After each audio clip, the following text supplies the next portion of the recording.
Welcome to Crimson Clues, where shadows hide secrets and silence reveals the truth. Every story is a puzzle, and every clue takes you closer to the answer. Subscribe now, join the hunt, and let the mystery begin. Chapter 1.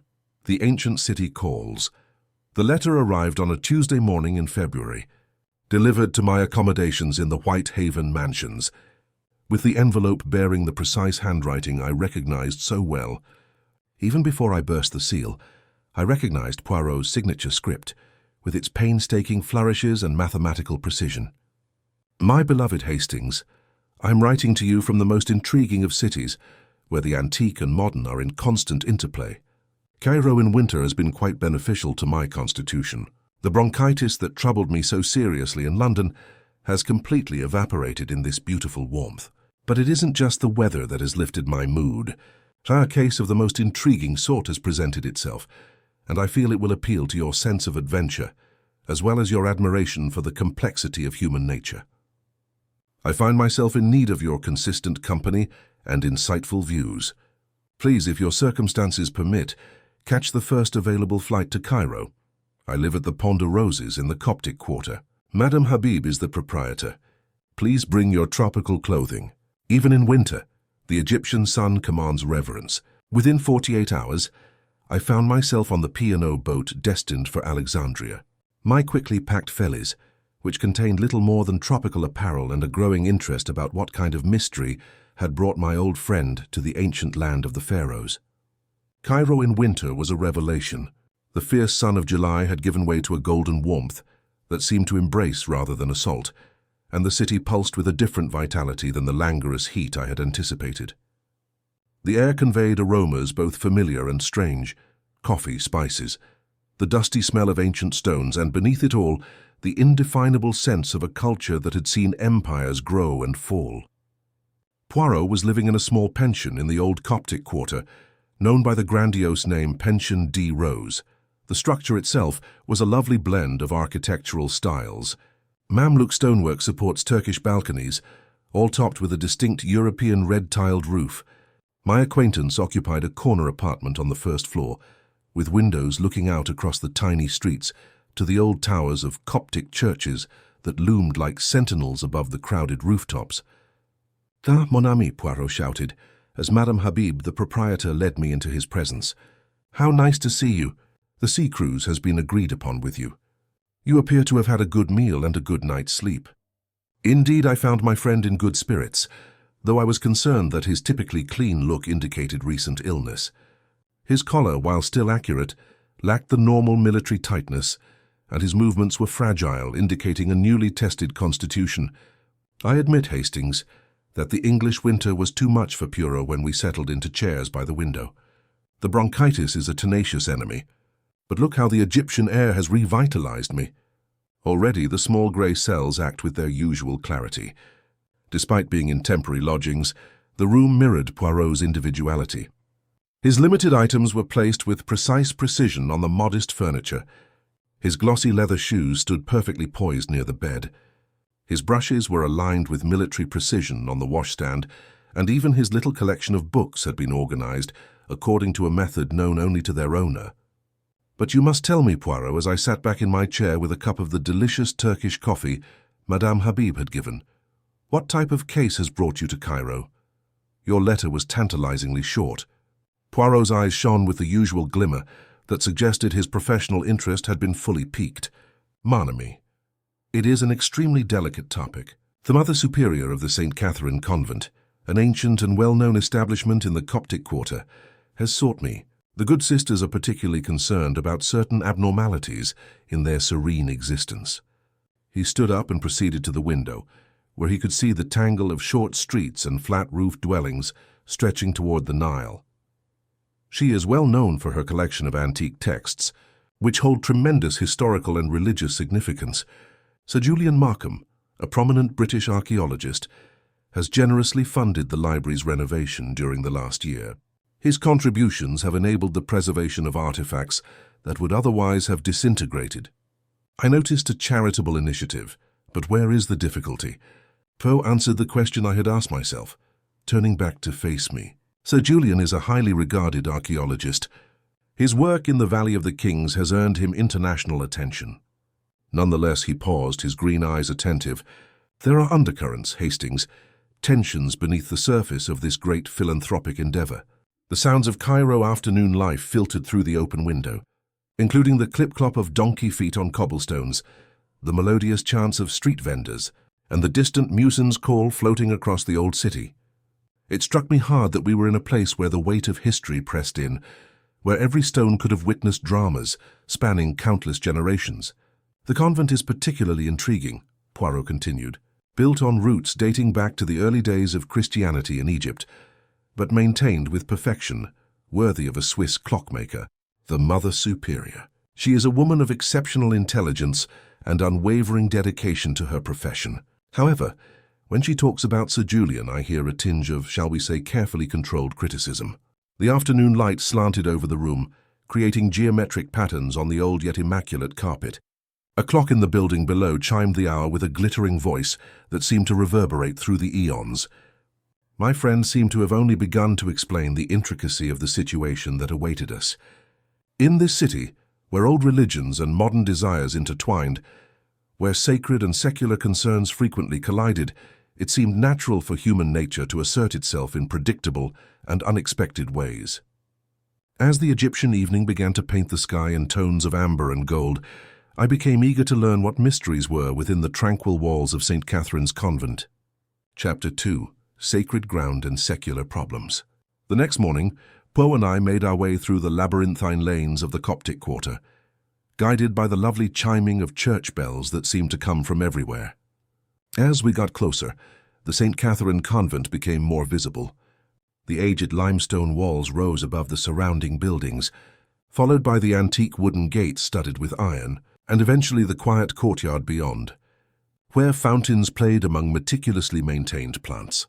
Observe, Hastings, Poirot whispered as we halted at the entrance, noting how the architecture spoke of millennia. The bottom stones exhibit the markings of Byzantine masons, whilst the upper courses reflect the influence of the Islamic period. However, everything has been blended into something distinctly Egyptian. The image was of an elderly woman, whose weathered face exhibited the tranquil expression I'd come to associate with those who had found their calling in religious life. She escorted us across the courtyard to a reception room, where we were asked to wait. The chamber was pure simplicity, with whitewashed walls, a few basic wooden seats, and a solitary cross made from dark wood. However, there was something profoundly calm about the place, as if the stones had absorbed decades of prayer and thought. We were joined by Mother Superior Agatha, and I must say that this imposing woman made an immediate impression on me. She was tall and upright, with intelligent grey eyes that seemed to see everything, and she exuded the calm authority that natural leaders are known for. Her habit was impeccable, and her demeanor was courteous yet guarded. "Monsieur Poirot," she replied, tilting her head slightly, "I am grateful that you came. And he must be Captain Hastings, about whom you spoke." "Indeed, Reverend Mother," Poirot responded with his most courtly bow. "My friend has joined me from England. His observations have been beneficial in past cases." "You are both welcome in our home," she replied, slipping into the chair opposite us. "Perhaps you would care to see something of our community before we discuss the matters that concern us." The tour that followed offered an interesting peek into the convent's daily existence. Mother Superior led us through the library, where ancient texts were carefully stored between sheets of protective cloth. Sister Mary Magdalene, the old librarian, glanced up from her work to greet us with a sweet smile that softened her austere features. Sister Mary has spent 30 years cataloguing our collection. Mother Superior described her grasp of Coptic scriptures as unsurpassed. We went to the scriptorium, where 2 young nuns were engaged on their copying task like medieval illuminators. Sister Catherine, a practical-looking woman with capable hands and smart eyes, showed us account books detailing the convent's cautious resource management. I noticed with curiosity how her eyes lingered on each piece as she narrated its history, as if she was carefully assessing their value. "Our community is small but self-sufficient," Mother Superior told us as we went through the herb garden. "We take satisfaction in preserving traditions that have supported Christian life in Egypt for more than 15 centuries. It was in the garden that I first observed the young novice who would later become so important to our story. Helena glided amid the plants with the gentle ease of someone used to contemplative living, her black eyes downcast as she cared for a patch of medicinal herbs. When Mother Superior summoned her to be introduced, I noticed that she had the kind of understated beauty that could easily be overlooked in more worldly settings. Olive skin, delicate features, and an expression of such profound sadness that it immediately triggered one's protective instincts. Sister Helena joined us 6 months ago. Mother Superior stated that she has demonstrated exceptional devotion to our way of life. The girl said something inaudible and curtsied before swiftly returning to her task. I watched Poirot's sharp eyes following her withdrawal with particular interest, and she returned our gaze with an expression I couldn't quite understand. Our calm excursion was disrupted by the entrance of Sir Julian Markham himself. I heard his voice before I saw him, a commanding baritone that seemed to fill every corner of the courtyard, as he conversed animatedly with someone I couldn't see. "That will be our benefactor," Mother Superior remarked, though I noticed a slight stiffness around her eyes.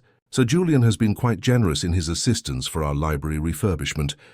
The man who approached us was exactly what I expected from Poirot's description, and more.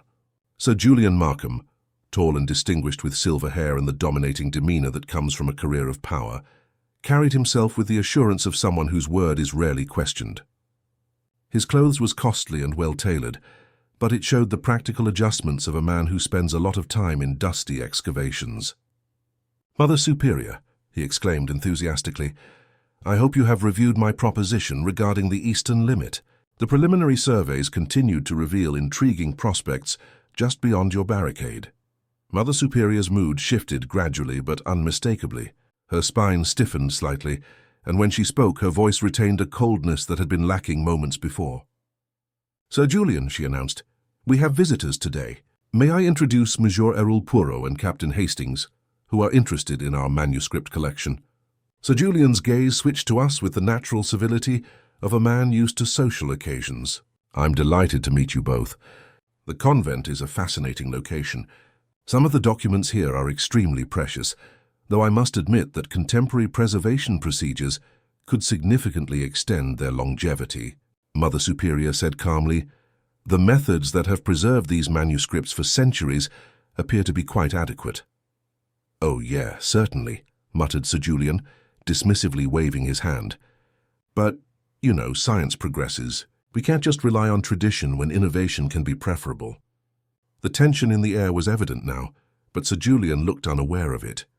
I looked at Poirot and noticed that he was observing this exchange with the same concentration as a cat watching a mouse hole.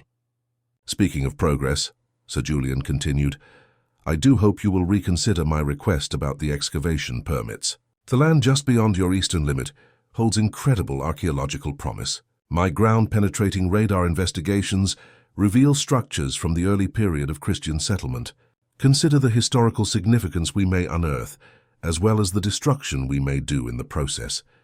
Mother Superior responded quietly, "Sir Julian, the ground has been consecrated for more than 1,000 years. Our sisters are resting in peace. It is sacred ground, not just an archaeological site." The archaeologist's cheerful countenance wavered briefly. "My beloved Mother Superior, I doubt that a few cautious excavations would disturb the everlasting repose of." She answered quietly and definitively, "The answer remains no. Some things go beyond scholarly inquiry." An awkward silence fell over our small group. I found myself studying the faces around me. Sir Julian's barely concealed irritation, Mother Superior's quiet determination, and in the background young Helena, who had moved closer during the conversation and now stood frozen among the herb beds, her face pale as limestone, and her dark eyes fixed on Julian with an intensity that was almost frightening in its focus. The tension was relieved by the soothing chiming of a bell, which summoned the community to afternoon prayers.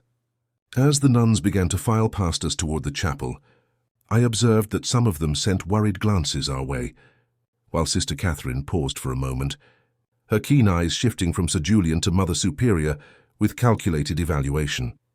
The afternoon shadows lengthened across the ancient stones, and somewhere in the distance, the age-old murmur of Cairo's streets persisted.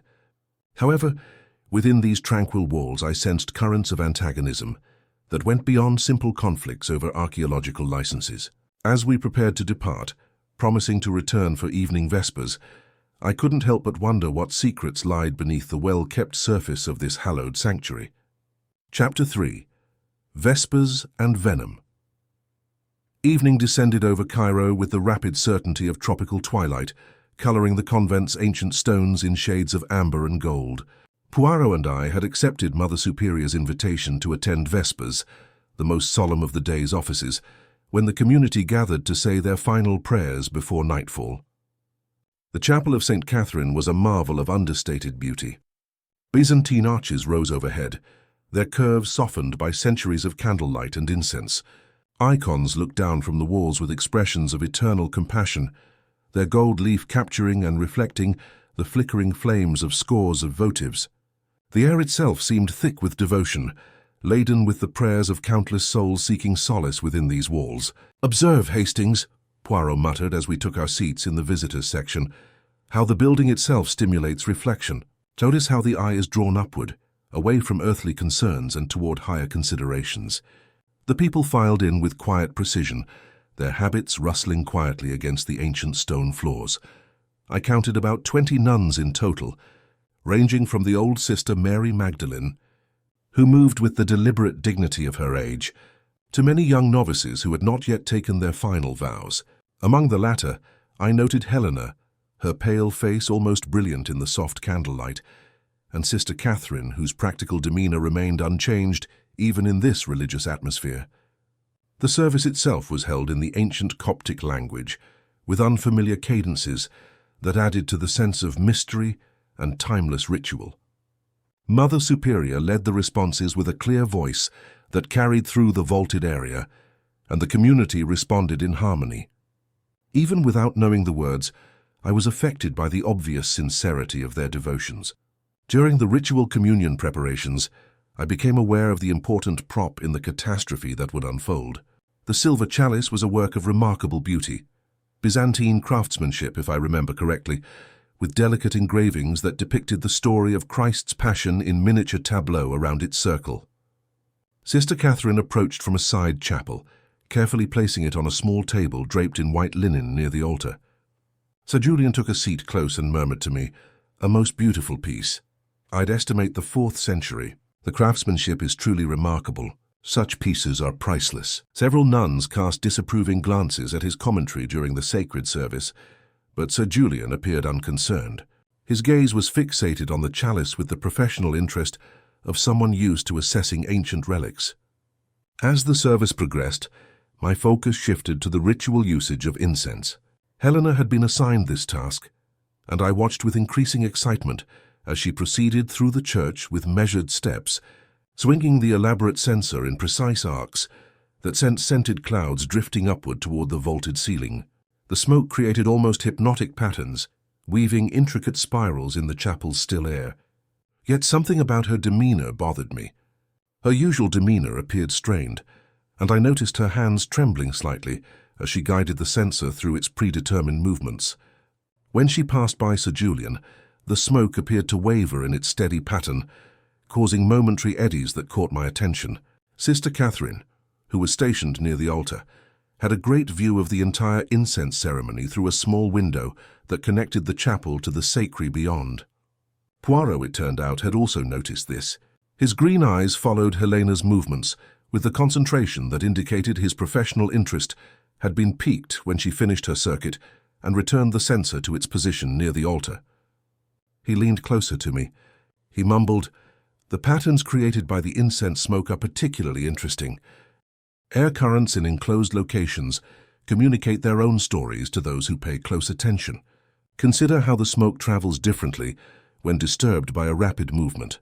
As the service came to a close, Sir Julian was invited forward as the convent's honoured benefactor to share the communion wine. Mother Superior extended the invitation with perfect courtesy, but I noticed a stiffness in her demeanour that suggested the gesture was more duty than pleasure. The archaeologist approached the altar with apparent satisfaction, clearly pleased with this recognition of his importance to the community. The silver chalice was raised, blessed, and presented to him first before being distributed among the sisters.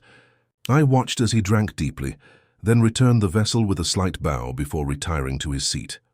The wine itself appeared to be of excellent quality, a deep red that caught the candlelight like liquid rubies.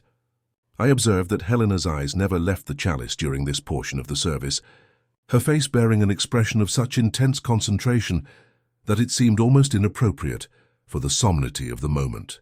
The service concluded with a final hymn, the Latin words rising and falling in harmonious waves that seemed to linger in the air long after the last note had died away. As the community began to file out in their customary silence, I felt that profound sense of peace that comes from witnessing genuine devotion. Sir Julian lingered after the service, engaging Mother Superior in conversation about some detail of the library renovation. Most of the community had dispersed to their evening duties, but I noticed that Helena remained in the chapel, apparently engaged in private prayer before one of the side altars. Her dark head was bowed, her hands clasped so tightly that her knuckles showed white in the candlelight. Sister Catherine moved efficiently about her duties, securing the sacred vessels and preparing the chapel for the night.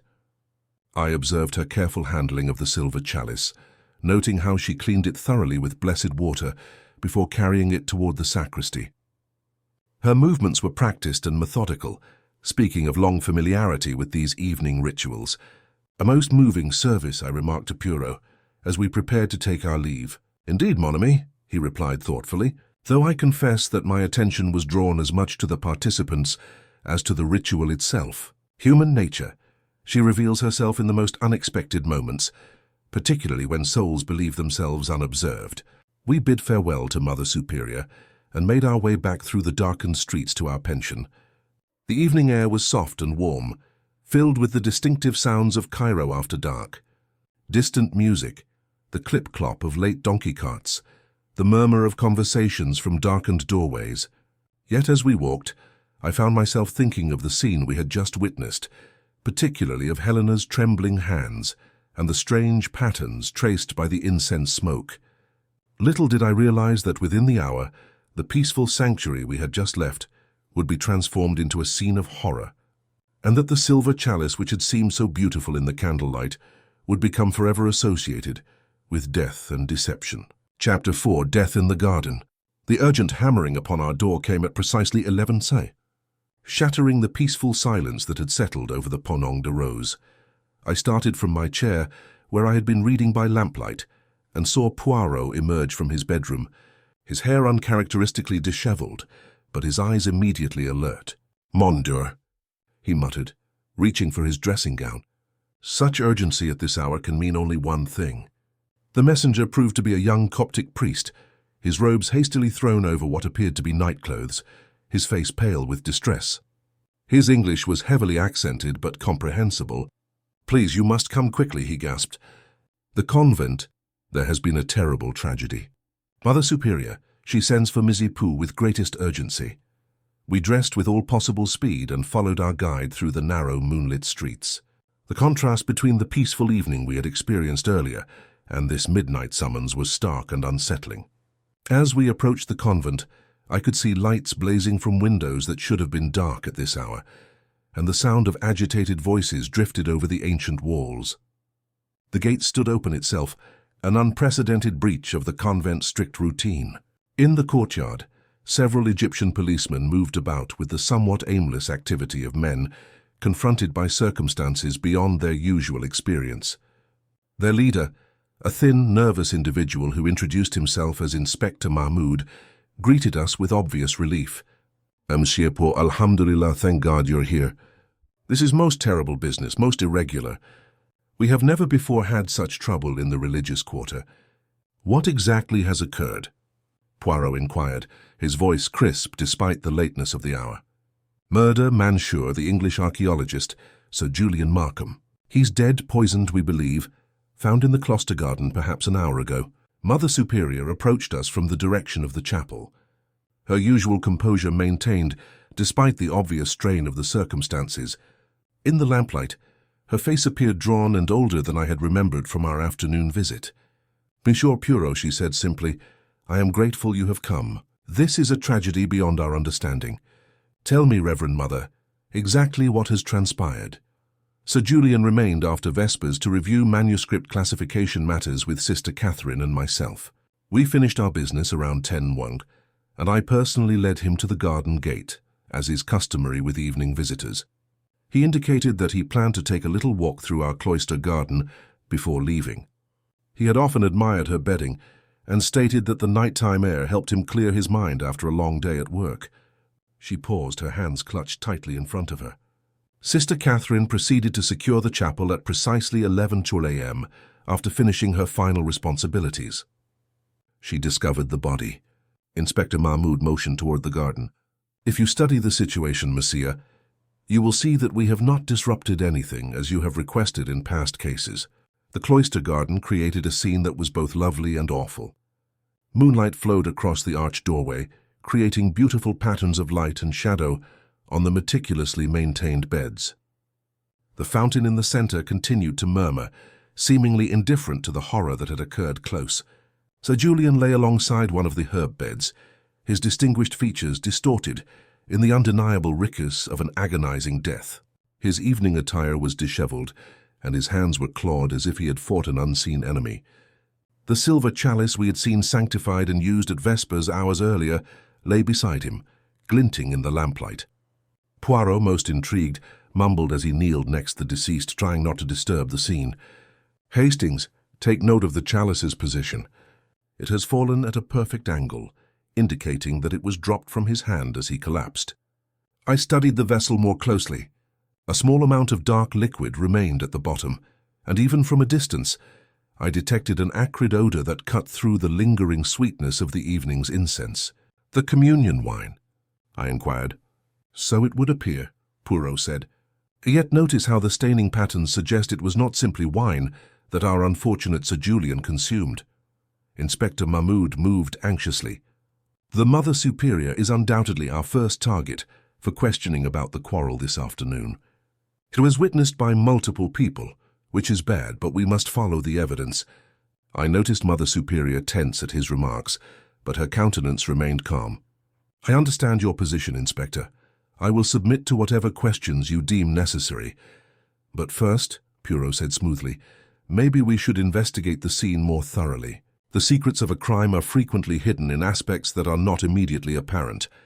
What ensued was a brilliant display of the Poirot approach. He strolled through the garden with the methodical precision of a surgeon, noticing the placement of each stone, the direction of each footprint in the soft earth, and how the evening dew had deposited on various surfaces. I watched him explore the fountain, the herb gardens, and even the antique stonework on the cloister walls. "Most interesting," he mumbled, crouching alongside a disturbed patch of dirt near the body's discovery. "See here, Hastings, the pattern of the soil disturbance, and here, upon this stone, the faintest trace of some substance that does not belong." As he worked, I noticed a community gathering in the walkway's shadows. The nuns stood in hushed clumps, their white habits ghost-like in the moonlight. Most people seemed genuinely surprised and saddened, but Helena appeared to be on the edge of breakdown.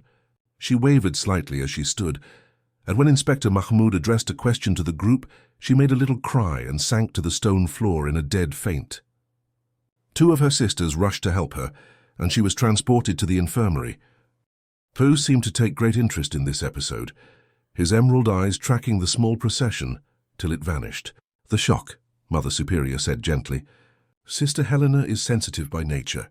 Such brutality in our tranquil sanctuary is difficult for any of us to understand, but especially for someone so fresh in religious life."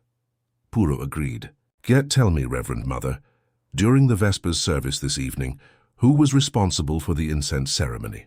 "Sister Helena, as I remember you said, this is one of the responsibilities we allocated to our novices as part of their spiritual development." Poirot nodded thoughtfully. "After the service, how was the chalice secured?" "Sister Catherine returned it to the sacristy, as is our customary procedure. All of our precious vessels are meticulously kept and accounted for. However, the same chalice was recovered with our terrible victim. Most curious, is it not?" The implications of his questions sent shivers through the packed crowd. I noticed several nuns exchange concerned looks, while Inspector Mahmoud took careful notes in his official book. Sister Catherine approached from the chapel, her professional manner unaffected by the circumstances. "Fair Inspector," she explained, "I have secured the chapel and checked all of our sacred vessels. Everything else remains in its proper location." Poirot inquired about access to the sacristy. "The door was locked after I finished my nighttime responsibilities, and I had the sole key," she explained, pulling it from beneath her shoulder. "I must admit that the finding of Sir Julian's body has concerned me so much that I am unable to recall every aspect of my routine with complete clarity. As the night progressed and the initial assessment was done, it became evident that we were dealing with a highly sophisticated crime. The peaceful sanctuary that seemed so far removed from the world's problems had become the setting for a drama as old as human nature itself. The constant struggle between justice and vengeance, faith and treachery, mercy and punishment. In the gathering light of morning, the old stones appeared to speak secrets that would test even Poirot's amazing deduction abilities. Chapter 5: Secrets Beneath Hallowed Walls. The following morning came the harsh glare of the Egyptian sun, as well as the equally harsh reality of a police investigation within the holy boundaries of St. Catherine's. Inspector Mahmoud had set up a temporary headquarters in the convent's reception area, changing the calm chamber into a frenetic hub of official investigation that seemed to contradict the whole spirit of the institution. Poirot and I arrived early, and the inspector was scrutinizing a stack of documents sprawled over the basic wooden table like pieces of an unfinished puzzle. His expression revealed a man dealing with intricacies well beyond his regular experience with plain Cairo crime. "Ho, Monsieur Poirot," he greeted us with genuine relief. "Perhaps you can make sense of everything we've discovered. Sir Julian may not have been the simple donor he appeared to be."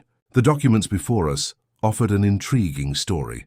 Among Sir Julian's belongings, the police discovered correspondence that revealed the archaeologist's true character in graphic detail. Letters from the British Embassy reported complaints from local workers over underpaid wages.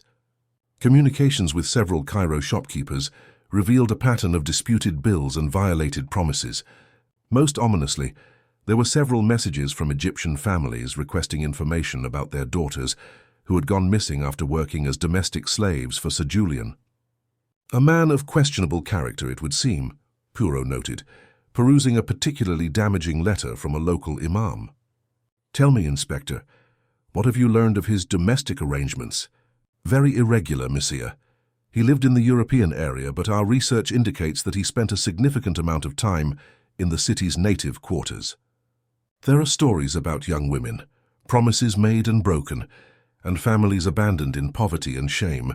As we contemplated these insights, Sister Mary Magdalene stood at the doorway, her old face bearing an expression of significant anguish. She arrived at Inspector Mahmoud's invitation and took a careful seat in the chair opposite us. "I find I cannot remain silent," she replied just above a whisper. "The weight of knowledge has become unbearable in light of this tragedy." Rowe leaned forward with a pleasant expression. "Please, sister, talk freely. Truth, no matter how painful, is more effective than quiet in achieving justice." The elderly nun's hands trembled slightly as she began her story. "Various years ago, a young woman named Fatima worked as a seamstress for various European families in Cairo. She was known in our neighborhood. Her mother had been one of our lay sisters before to her marriage. Fatima, a girl of outstanding beauty and gentle nature, was probably 19 years old when she first met Sir Julian. She paused to regain her strength before continuing. He was then collaborating with Professor Whitfield on excavations near Saqqara. Fatima had found work in the professor's household, and it was there that Sir Julian approached her with promises of marriage, a life in England, and security for her and her impoverished family. Inspector Mahmoud took careful notes, while Sister Mary Magdalene began her heartbreaking disclosure. The inevitable happened. Fatima found herself with an abandoned child after Sir Julian discovered urgent archaeological work in Sudan. Her family disowned her out of humiliation and resentment. She came to us seeking refuge, but we were unable to meet her circumstances at the moment. Our regulations were stricter rather than less humane. The story that unfolded had tragic consequences. Fatima had toiled alone in Cairo's poorest area, working whenever she could find job, and suffering rising poverty and social exclusion. She had given birth to a daughter, but both mother and kid had lived in impoverished conditions, relying on strangers' generosity and the occasional kindness of more privileged ladies. Fatima died 3 years ago. Sister Mary Magdalene concluded, tears streaming down her aged face. Consumption caused by years of suffering and starvation. Her daughter, the child, simply disappeared following the funeral. Some claimed she got job in one of the European houses. Others suspected she had departed Cairo entirely, possibly to visit family in the countryside. Throughout the recitation, Poirot's countenance became increasingly grim. "What was the name of this daughter?" he inquired calmly. Sister Mary Magdalene said, "Helena." Her name was Helena. This discovery was followed by a terrible quiet. Inspector Mahmoud looked up from his notes with dawning realization, and I felt the pieces of a horrific puzzle begin to fit together in my mind. "When did Sister Helena join your community?" Pooh inquired with meticulous precision. The reply arrived 6 months ago. She showed up at our gates one evening in November, claiming to have been called to religious life. She had no familial connections and no letters of recommendation from other religious institutions. But something about her dedication appeared real. Mother Superior, with compassion, accepted her as a postulant. We discovered that Helena had rapidly acclimated to monastic life, with a particular flair for responsibilities involving sacred vessels and rites. Her understanding of old traditions appeared remarkably advanced for someone so young, and she had particularly sought to be taught in the care of the valuable texts and relics that Sir Julian's donations had helped preserve. Sister Mary Magdalene unwillingly revealed that she had asked numerous questions concerning our sponsors, particularly Sir Julian and his archaeological studies. She looked impressed by his discoveries, fame, and links to Cairo's European community. We assumed it was simply the natural curiosity of an educated young woman. The discussion was interrupted by the appearance of Sister Catherine, who had been conducting her own inquiry into the convent's security arrangements. Her typically serene manner revealed symptoms of great tension, and she carried a little bundle wrapped in white fabric. "Inspector," she said, "I discovered something that could be crucial, hidden among Sister Helena's belongings in the novice dormitory." She untied the bundle, revealing a little glass vial that was empty, but had the faint trace of an unknown substance. More troubling was a collection of newspaper clippings on Sir Julian's archaeological work, his various accolades and appointments, and his travels between Cairo, London, and various excavation sites. They had been meticulously conserved and placed in chronological order, indicating a long-term interest that went much beyond casual curiosity. "Where is Sister Helena now?" Poe inquired with greater urgency. "Still in the infirmary," Sister Catherine said. "She was severely affected by last night's tragedy. The doctor thinks she has nervous weariness and shock." As we absorbed these new truths, I was reminded of the young woman I had seen at Vespers. Her shaky hands as she led the incense, her pale face in the candlelight, and her unusual reaction to Sir Julian's presence during our afternoon visit. What I had previously perceived as religious devotion and natural sensitivity had taken on far more dangerous meanings. However, something about Poirot's demeanor indicated that he was dissatisfied with the direction of the investigation. While Inspector Mahmoud appeared ready to arrest Helena based on the evidence presented, my buddy maintained the deliberate reserve that I had come to associate with his most challenging cases. The morning closed with plans being made for a formal interview with Helena when the doctors certified her fit to answer questions. As we prepared to leave the monastery, I observed Mother Superior standing in the cloister garden, gazing at the location where Sir Julian had died. Her expression was a mix of anguish, astonishment, and possibly something else, which I couldn't quite name but appeared to speak of knowledge concealed rather than innocence violated. Chapter 6: The Pattern of Deception. The afternoon sun cast long shadows across the cloister garden as Poirot carried out what he called practical experiments. Inspector Mahmoud stared with hardly hidden doubt as my companion moved and repositioned various objects upon the stone bench where Sir Julian had allegedly sat before his final excruciating moments. "You must understand, Hastings," Poirot explained as he carefully positioned a computer cup at various angles, "that the mechanics of this crime are equally crucial as the motive. A poisoner must not only have the means and opportunity, but also know exactly how to kill without being detected." He had obtained from the convent kitchen a plain vase identical in size to the silver chalice and filled it with harmless red wine. Now he presented numerous situations in which the cup could have been tampered with, poison added, and the victim's motions predicted. Consider the timing. Mon ami Sir Julian takes communion during 8 p.m. Vespers. However, he exhibits no immediate signs. He talks with Mother Superior and Sister Catherine for over 2 hours after the service. Only when he enters the garden alone does death claim him. I suggested a delayed action poison, prisimul. However, such substances are difficult to obtain, particularly for those who live within convent walls. This indicates either extensive planning or access to specialist information. Inspector Mahmoud shifted impatiently. With respect, Poirot, we have discovered the vial among the novice's stuff. Combined with her evident relationship to the victim, the case should be plain. Poirot responded calmly. Clear, perhaps, but not necessarily accurate. Observe, if you like, the exact spot where the chalice was discovered. He directed us to the exact location, now identified only by a few crushed plants and the unavoidable disruption caused by the police investigation.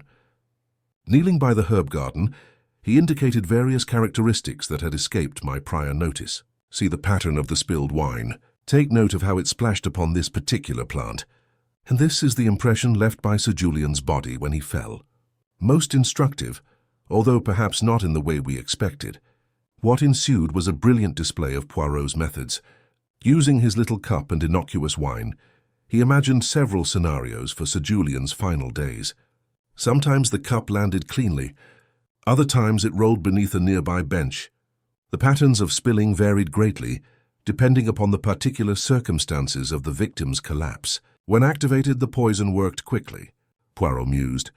However, our victim had time to carefully set down the chalice before collapsing. This shows either amazing self-control or that he initially thought he was suffering from a mild disease rather than a life-threatening illness. As we carried out these investigations, I became aware that we were being observed. Figures dressed in religious attire appeared and disappeared from the arched walkway that surrounded the area, like a wary spirit. The entire community appeared on the verge of nervous breakdown, their tranquil routine upended by the incursion of violent death into their refuge. Most significantly, I saw Mother Superior herself looking from the chapel entrance. Her concentration seemed split between our activities and something else. Following her gaze, I discovered she was examining Sister Catherine, who went quickly through her afternoon activities, but frequently paused to look in our direction with a deep curiosity. Helena had emerged from the infirmary and was sitting on a stone bench by the fountain, ostensibly reading her breviary. In the afternoon light, the young novice appeared wan and delicate, her dark hair totally hidden below her white veil. Yet there was something about her stance, concentration that spoke of watchfulness, rather than tranquil contemplation. "Tell me, Inspector," Hugh asked abruptly, "what did your medical examiner determine about the exact nature of the poison used?" The preliminary assessment indicated strychnine. However, the entire study is still pending at the government laboratory. A highly horrible death. The person would have experienced severe convulsions and anguish. Tresant strict does not have subtle effects. The sufferer would have been acutely aware that something was seriously wrong. However, Sir Julian appears to have had enough time to travel from the chapel to the garden, do business with Mother Superior, and begin his evening stroll before the poison took effect. This observation upset me greatly. However, Poirot, if he had taken poison during the communion ritual, the symptoms would have appeared considerably sooner. One would assume so, but as he hesitated, his green eyes shone with possibility. Unless the poison was not given during the service at all. Inspector Mahmoud appeared confused. However, the chalice was only used during Vespers, and then returned to the sacristy in accordance with established procedures. "Was it indeed?" Poirot asked quietly. "Or are we making too many assumptions based on looks and established patterns?" He rose from his investigation of the ground and dusted the dust off his spotless trousers. "Come, gentlemen, I feel it is time to perform a comprehensive study of the sacristy and the processes used to secure the sacred vessels. What we discovered in the little chamber behind the chapel altar was really illuminating." Sister Catherine, who had been sent to accompany us, detailed the meticulous rites that were carried out after each evening service. The chalice was rinsed with sanctified water, dried with consecrated linen, and stored in a locked cabinet that housed the convent's most valuable items. She explained that the key, which she produced from beneath her scapula, would always be in my possession. I am in charge of securing all of our precious vessels. However, when Poirot studied the cabinet with his usual thoroughness, I discovered something that had previously escaped my eye. The little window that provided the sacristy's only natural light gave a good view of the chapel altar and the area where communion vessels were prepared and used during services. "Sister Catherine," Poirot said cautiously, "did you strictly adhere to your regular practices that evening?" "Of course, Miss Poirot. I would never deviate from the normal process in such matters, and after retrieving the chalice, you proceeded straight to your evening responsibilities." She paused slightly. "I stayed for maybe around 15 or 20 minutes to finish some inventory work for our records. Sir Julian's manuscripts required meticulous classification, so you remained in the sacristy." "Yes, I work at this very table." "Even in the evenings, the window gives ample lighting for such work." Poirot nodded attentively. However, something in his expression suggested that new paths of inquiry were opening up for him. As we were about to leave the sacristy, he paused to inspect the view from the window more closely, noting the precise angles and sight lines it afforded. Poirot asked for permission to question Helena at the end of our afternoon probe, but Inspector Mahmoud insisted on being present. As plans for this critical encounter were finalized, I found myself watching the little novice from a distance, attempting to reconcile the picture of a bereaved religious postulant with that of a calculating assassin seeking vengeance for her mother's desertion and humiliation.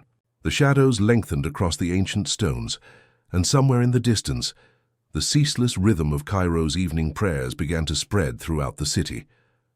Within these calm walls, however, the search for truth persisted, guided by Poirot's unwavering reasoning and deep awareness of the human heart's potential for both love and hatred, forgiveness and retribution. Chapter 7. The Weight of Truth. The interview with Helena was conducted in the convent's modest parlor. As the twilight shadows spread across the ancient stones, she approached slowly, her motions slow and measured, escorted by Mother Superior, who had insisted on being there during the questioning. The young woman's attractiveness hit me strongly. She appeared smaller, as if the weight of suspicion had physically reduced her presence in the room. "Please, Sister Helena," Inspector Mahmoud began with unusual kindness. "We appreciate how tough this is for you, but we need to ask you some questions regarding what happened yesterday evening." She nodded quietly, her dark gaze locked on her clasped hands. When she spoke, her voice could barely be heard over the distant sound of evening prayers beginning in the chapel. "I will answer as best I can, Inspector, though I confess the events seem like a terrible dream from which I cannot awaken." Pooh, who had been observing her with his usual seriousness, leaned slightly forward. "Sister Helena, how long did you know Sir Julian's identity before he died?" The question landed like a physical blow. Helena's composure snapped visibly, and her hands trembled as she lifted them to cover her face. Poirot responded softly, "I think you do. Your mother's name was Fatima, correct? The seamstress who worked for European households, the woman who gave birth to Sir Julian's kid, and was left to face shame and poverty alone." Mother Superior sucked in a short intake, her eyes wide with realization. "Dear God," she mumbled. "Helena, is this true?" The young woman's barriers crumbled completely. Tears came freely as she nodded, and her voice broke as she began to speak. "She died in my arms. Mother Superior, in a cramped room with just enough food to feed us both." Her final words were about forgiveness, and how hatred would only poison my soul. But I could not let it go. The story that emerged was one of planned patience and long-held vengeance. Helena had spent months learning about the convent's procedures before presenting herself as a postulant seeking refuge. Her understanding of religious customs, which had so impacted the community, had been painstakingly cultivated through observation and research. "I knew he was a benefactor here," she added, her voice growing stronger as the dreadful load of secret was lifted. "I believed if I could get close to him and find the appropriate moment, I'd be able to make him pay for what he did to her." Inspector Mahmoud took excellent notes, but I noticed that Poirot appeared more interested in the psychological components of her confession than in the mechanics of guilt. His next inquiry startled me greatly. "However, something about your account bothers me, Sister Helena. The poison strychnine is difficult to obtain, especially for those who live within the convent walls. Where did you get such a substance? Helena seems puzzled by the question. I don't understand what you mean. I never acquired any poison. What did the vial found among your possessions contain? She murmured powdered glass. My mother perished from a broken lamp chimney in the servants' quarters. I kept it. I saved it as a reminder of what he'd done to us. I reasoned that if I put it in his drink at communion, it would bring him anguish and suffering just as she had. Poirot's eyebrows lifted slightly. Powdered glass. But Sister Helena, Sir Julian, died from strychnine poisoning, not glass fragments. The symptoms are completely different, and the medical evaluation was quite conclusive on this issue. A strange stillness settled over the room. Helena looked at Poirot, puzzled, as Inspector Mahmoud looked up from his notes. Mother Superior's face had turned pale, and I watched her hands holding the armrests of her chair with great effort. But that's impossible, Helena finally replied. I prepared the powder so carefully, I waited for the right moment during the incense ceremony to approach the chalice when no one was looking. Ah, Poirot replied gently. The incense ceremony? Yes, I watched your movements carefully during Vespers. Most intriguing were the patterns created by the smoke as it swirled about you. Tell me exactly when you added your powdered glass to the chalice. Helena furrowed her brow as she recalled the events. After completing the circuit of the chapel with the censer, I paused near the altar, ostensibly to offer private prayer, and lean over the chalice. But the incense and smoke were behaving weirdly. Instead of concealing my actions as I had anticipated, it appeared to highlight what I was doing. Yes, it did, Poe agreed. Air currents in enclosed places follow predictable patterns, which your movements disrupt in ways that alert eyes may notice. But now we have our main problem, Sister Helena. How did Sir Julian die of strychnine poisoning if all you put in the chalice was powdered glass? Everyone appeared to realize the ramifications of this question at the same time. Helena's attempted murder had failed before it even got started.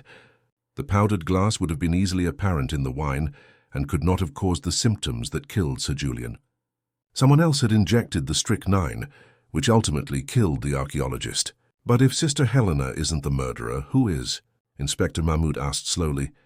He left the question unanswered, but I noticed his eyes darting around the room as if he was looking for culprits in every shadow. The discovery that there had been two different attempts on Sir Julian's life, one unsuccessful and one devastatingly successful, offered up new and terrifying possibilities. Poirot got up from his chair and went to the small window that overlooked the cloister garden. The scene was quiet now, bathed in the mellow light of dusk, with no traces of the violence that had just disrupted its tranquility. We have here a most unusual situation, he said carefully. A planned murder that was not carried out, as opposed to an actual murder that was carried out using wholly different methods. Two different acts of malice were directed at the same victim, but only one proved fatal. The weight of this realization hung over the room like a smothering blanket. Helena remained surprised and perplexed, her own confession absolving her of the actual crime, but disclosing her guilty intent. Mother Superior's expression revealed a growing realization that the true murderer remained hidden among her community, shielded by the same sanctity that should have made such evil impossible. Inspector Mahmoud closed his notebook, clearly frustrated, recognizing that his case had suddenly become immensely more complex.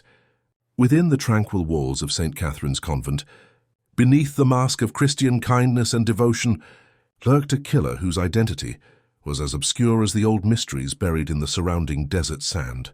Chapter 8. Justice and Absolution. The next morning came the bright clarity that comes after a night of revelation.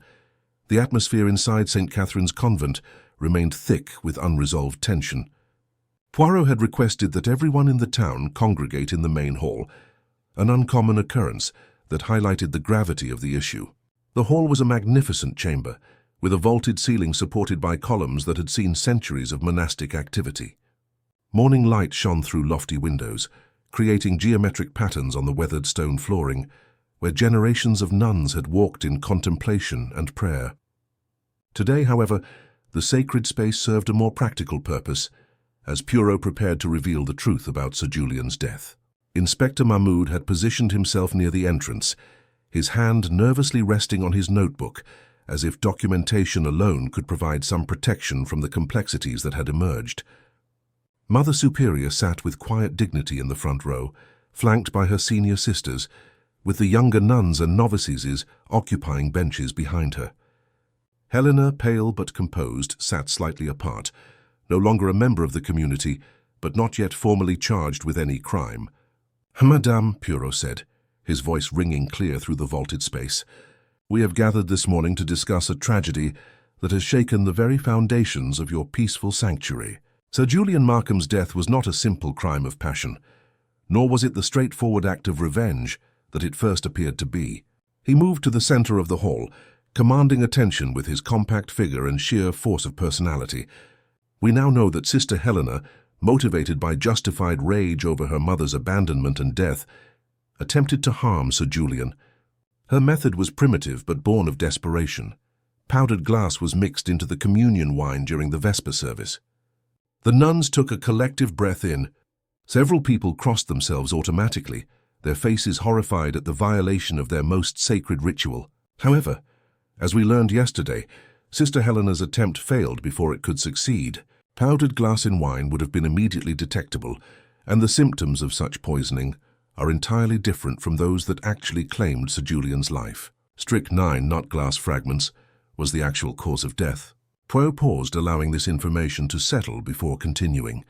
This presents us with a remarkable situation: two separate attempts on the same life, one unsuccessful and one devastatingly effective.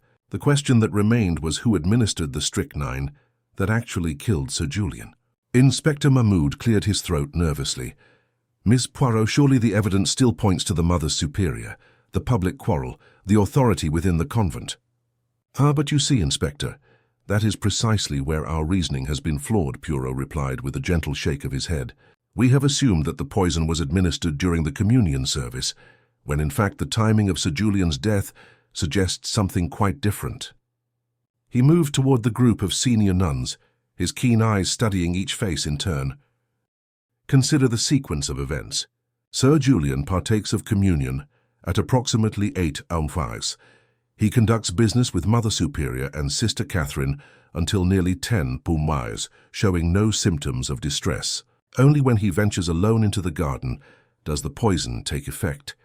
This timing is inconsistent with strychnine administered during Vespers. The logic was irrefutable, yet it raised the crucial question of when and how the deadly poison had been administered. Sister Catherine shifted uncomfortably in her seat, and I noticed that her usually steady hands were trembling slightly. "The answer, May, lies in understanding the true nature of our murderer's opportunity," Poirot continued. "Sister Catherine, as the treasurer responsible for the convent's valuable artifacts, had legitimate access to materials that others did not. More significantly, she had observed Sister Helena's clumsy attempt through the sacristy window, an observation that provided her with perfect cover for her own, far more sophisticated plan. Now his attention focused directly on Sister Catherine, whose composure was rapidly crumbling under his steady gaze. "You saw everything, did you not, Sister Catherine? From your position in the sacristy, completing your evening inventory, you witnessed Helena's tampering with the chalice. Rather than raise an alarm, you recognized an opportunity." The treasurer's face had gone ashen, but she maintained her silence with the stubbornness of desperation. Poirot continued inexorably. "Your plan was elegant in its simplicity. After completing the evening business meeting with Sir Julian and Mother Superior, you excused yourself to secure the chapel, a routine duty that no one would question. But instead of immediately returning to your quarters, you retrieved a special item from the treasury. A second silver chalice identical to the first, part of a matching set donated to the convent decades ago." Sister Catherine's eyes widened at this revelation, and several nuns turned to look at her with growing alarm. "You prepared this second chalice with a lethal dose of strychnine, easily obtained from the supplies you maintained for pest control in the manuscript storage areas.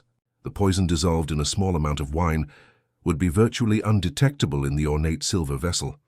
"But how," Inspector Mahmoud interrupted, "could she have gotten Sir Julian to drink from it?" Poirot smiled grimly. That, Inspector, was perhaps the most clever aspect of her plan. Sir Julian had expressed particular admiration for the convent's Byzantine artifacts during his many visits. Sister Catherine approached him in the garden with the second chalice, claiming it was a newly discovered piece from the treasury that she wished to show him. a secret treasure not yet catalogued, requiring his expert authentication. The pieces fell into place with devastating precision. Sir Julian's scholarly vanity and his weakness for valuable antiquities made him the perfect victim for such an approach. Who could resist examining a potentially priceless artifact, especially when offered a taste of wine from such an ancient vessel to test its provenance? Sister Catherine finally broke her silence, her voice barely audible above the morning breeze that stirred through the hall. "He destroyed so many lives," she whispered. "Not just Fatima, but others, my own niece among them. She took service in his house 12 years ago, an innocent girl from Upper Egypt. When she became inconvenient to him, he dismissed her without references. Pregnant and disgraced, she died in childbirth alone and abandoned just as Fatima did." The confession continued in a rush of long-suppressed grief and anger. "I came to this convent seeking peace after my family's tragedy. But when he arrived as our benefactor, accepting our gratitude and praise while I knew what he truly was, I could not bear it. When I saw Helena's pathetic attempt during the incense ceremony, I realized Providence had given me both the perfect opportunity and the perfect cover for justice." "Yet justice was not yours to dispense," Mother Superior said quietly, her voice heavy with sorrow and disappointment. "The living must answer for the dead," Sister Catherine replied with fierce conviction. "God's justice works through mortal hands." When earthly courts failed to act, the Denu concluded with Sister Catherine's formal arrest, though Inspector Mahmoud seemed almost reluctant to disturb the profound sadness that had settled over the community. Helena, cleared of the actual murder, though guilty of intent, faced a different kind of judgment, that of the religious community she had sought to deceive and ultimately her own conscience. As we prepared to leave the convent, I reflected on the complex web of human emotion and divine justice that had played out within these ancient walls. Two women, both driven by legitimate grievances against the same callous man, had each sought their own form of retribution. One had failed through inexperience and inadequate means. The other had succeeded through calculation and superior access to deadly resources. Poirot walked beside me in thoughtful silence as we made our way through the narrow streets back to our pension. The morning sun painted the ancient stones in shades of gold and amber, and somewhere in the distance, the bells of Cairo's many churches began their call to prayer. In this city, where civilizations had risen and fallen for millennia, one more small tragedy had been resolved, though its moral complexities would linger long in memory. The silver chalices of St. Catherine's Convent would be purified and returned to their sacred purpose.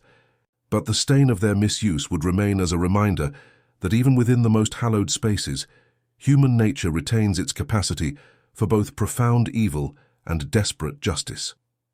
The case was closed, yet its lessons about the price of abandonment, the weight of responsibility, and the dangerous allure of personal vengeance would echo through the corridors of that ancient sanctuary for years to come.